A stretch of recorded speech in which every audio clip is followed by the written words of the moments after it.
जगद्गुरू संत तुकाराम महाराज पालखी सोहळा दौंडमध्ये दाखल झालेला होता आणि आमदार राहुल कुल यांनी पालखीचं जोरदार स्वागत करून पालखी रथाचं सारथ्य देखील केलं। फुलांची उधळण करत मोठ्या उत्साहात पालखीचं स्वागत करण्यात आलं। दरवर्षीप्रमाणे जगद्गुरू संत तुकाराम महाराजांच्या पालखीचं दौंड तालुक्यामध्ये आम्ही सगळ्यांनी स्वागत केलेलं आहे। पुढचे जवळपास 2-2.5 दिवस या पालखी सोहळ्याचा प्रवास हा या दौंड तालुक्यात राहणार आहे।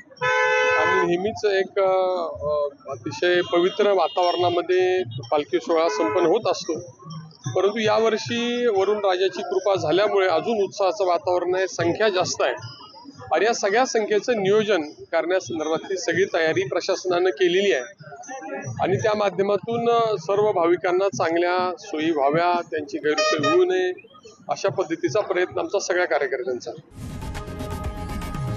लोकशाही मराठी ऐका, पहा, जागरूक रहा।